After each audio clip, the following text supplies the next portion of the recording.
Welcome to my channel. আমি মহারাজার। এখন আমরা কথা বলবো যে ধূমকেতু স্টোরি বেরিয়ে গেছে ভাই। ধূমকেতু স্টোরি দিতে চলেছি, তোমাদেরকে সামনে নিয়ে আসতে চলেছি। স্বয়ং দেবদার মানে ধূমকেতু, সেই দেব শুভশ্রী জুটির ধূমকেতু।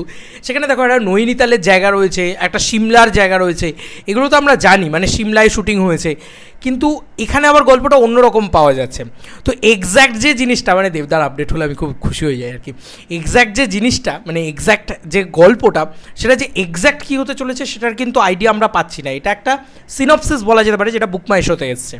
আবারও বলি, আমার কাছে বসার সময় গল্প বলতে গিয়ে আমার চ্যানেল কপিরাইট খেয়ে গেছিলো। বাবারে বাবা, দেব এন্টারটেনমেন্ট ভেঞ্চার্সকে হাত জোর করে রিকোয়েস্ট, কপিরাইট দিও না। জাস্ট বুক মাই শো থেকে পেয়েছি এবং দেবিয়ান্সরা পাঠাচ্ছে একটার পর একটা। সোহান পাঠিয়েছে সবার আগে, কাল রাত্রিবেলায় পাঠিয়েছিল।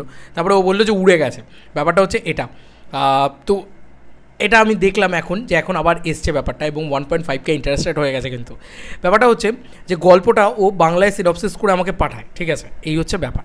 এবার ও আমাকে মানে তখন বলে যে রাত্রিবেলা বলে যে না উড়ে গেছে এটা তা আমি বললাম যে না, করবো না তাহলে। কিন্তু ধূমকেতুতে এখন আমরা যদি দেখি, এখন কিন্তু ধূমকেতু খুললে আমরা এই গল্পটা দেখতে পাচ্ছি। এই যে এখানে ইন দ্য থেকে ল্যান্ডস্কেপ অফ নর্থ বেঙ্গল, আমি বাংলাদেশ পড়ি সব থেকে ভালো। উত্তর সিকিমের শান্ত পরিবেশ, চা বাগানের ব্যবস্থাপক মেঘ, ক্যারেক্টারের নাম মেঘ, এমন এক সংকটের মুখোমুখি হন যা তাকে বেকার করে তোলে। পাহাড়ের জীবিকা নির্বাহের সীমিত বিকল্পের সাথে তিনি আর্থিক কষ্টের বিরুদ্ধে দৃঢ় সংগ্রাম শুরু করেন।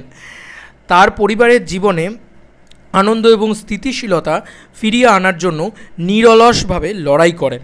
এটাই হচ্ছে ধূমকেতু স্টোরি, এখানে অন্তত লেখা হয়েছে। এবার দেখো, এখানে কিন্তু যেটা লেখা হয়েছে এটা হচ্ছে নর্থ বেঙ্গলের, উত্তর সিকিমের কথা বলা হচ্ছে। তো নর্থ বেঙ্গল, সিকিম আমাদের বেঙ্গলের ভিতরে পড়ে না। তো উত্তর সিকিম যদি ধরি, সেখান থেকে গল্পটা কোনোভাবে নৈনিতাল যাবে, কিন্তু আমার যতদূর যা মনে হয়। কারণ শ্যুট নৈনিতালে করে উত্তর সিকিম দেখাবে এতটা আমার মনে হয় না। কারণ উত্তর সিকিম তুলনামূলক কম খরচের জায়গা। তো আরামসে তারা উত্তর সিকিম শ্যুট করে, মানে উত্তর সিকিম শ্যুট করে তারা নৈনিতাল দেখাতে পারে। তো নৈনিতাল শ্যুট করে বা সিমলা শ্যুট করে বা সে সমস্ত জায়গায় শ্যুট করে তারা উত্তর সিকিম দেখাবে না, এটা আমার কোথাও গিয়ে মনে হয়। তো এটা হচ্ছে বিষয়। তো হতে পারে যে উত্তর সিকিম থেকে গল্পটা আবার যাবে। আর একটা কথা বলি, এখানে কিন্তু কোথাও টেররিজমের কোনো অ্যাঙ্গেল নেই, যে টেররিস্টদের গল্প বা টেররিস্টের পরিবারের গল্প বা ইত্যাদি ইত্যাদি, এরকম কোনো অ্যাঙ্গেল কিন্তু এখানে নেই, মানে এই সিনপসিসটার ভিতরে নেই। তাই এই সিনপসিসের যে গল্প, সেটাকে মানে দেখো বিশ্বাস তো করতেই হচ্ছে, কারণ এটা কেউ এডিট করতে পারে না, এটা অফিসিয়ালি প্রোডাকশন হাউসে হয়তো মানে করেছে, আপডেট করেছে। তো বিষয়টা হচ্ছে যে এই গল্পের ওপরেও কিন্তু আরও অনেক কিছু রয়েছে। অ্যাকচুয়ালি কথা হচ্ছে যে ওই লুকটা, দেবদার লুকটা, অ্যাকশন, ঠিক আছে, হাতে বন্দুক নিয়ে বরফের ভিতরে দাঁড়িয়ে থাকাটা হোক বা তো সেখানে গল্পটা না অন্য অ্যাঙ্গেল নেবে। এবং কৌশিক গাঙ্গুলির একটা ইন্টারভিউ দেখছিলাম অনেক দিন আগেকার, ধূমকেতুর সময়েরই। সেখানে কৌশিক গাঙ্গুলি বলছেন যে সবাই তো মানে টেররিস্টদের গল্প বলে বা টেররিস্টদের অ্যাটাকের গল্প বলে, কিন্তু টেররিস্টের পরিবারের গল্প কজন বলে, আমি সেটা বলতে চাই। তো এটাও একটা বড় চমক, কিন্তু তিনি কিন্তু বলে দিয়েছিলেন সেই সময়। এবং ছবিটা তো আজকে বুঝতেই পারছো যে কতটা প্রাসঙ্গিক, মানে কেনই বা 15ই আগস্ট রিলিজ করছে, কেনই বা 14ই আগস্ট রিলিজ করছে, বুঝতেই পারছো সেখানে একটা প্যাট্রিয়টিজমও কোথাও গিয়ে ম্যাটার করছে। এবং আজকের দিনে যা অবস্থা, এই কয়েকদিন আগেই অপারেশন সিন্দুর হয়ে গেল ভাই, মানে এটা একদম প্রাসঙ্গিক একটা সিনেমা।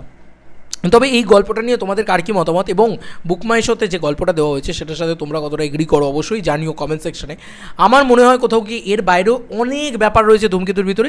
এটা জাস্ট ছোট্ট একটা ধুঁত, যেটা হয়তো যেখান থেকে হয়তো গল্পটা শুরু হবে, বা যেখানে হয়তো গল্পটা কোনোভাবে যাবে, বা একটা সূত্রধার বলা যেতে পারে এই গল্পটা। আমার কোথাও গিয়ে মনে হয় যে এই গল্পটা নৈনিতালেও যাবে, সিমলাতেও যাবে, কারণ সেখানে শ্যুট হয়েছে অলরেডি।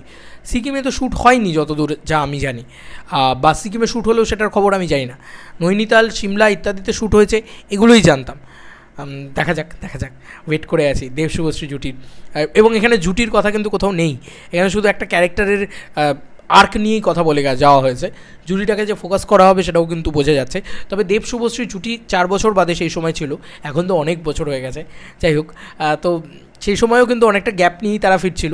তো কোথাও গিয়ে it is not a gimmick, ঠিক আছে? সিনেমাটা দেখলে তোমরা বুঝতে পারবে যে এই জুটিটার পাওয়ার, বা এটা দেবদাই একটা বলেছিল আর কি, একটা বাইট সেশনে বলছিল। চলো আমরা পরবর্তীতে ধূমকেতু নিয়ে আরও আলোচনা করব, সেখানে আরও ডিটেলসে আলোচনা করব এই সমস্ত বিষয় নিয়ে। চলো বন্ধুরা, নতুন কোনো ভিডিওতে দেখা হবে, বাই।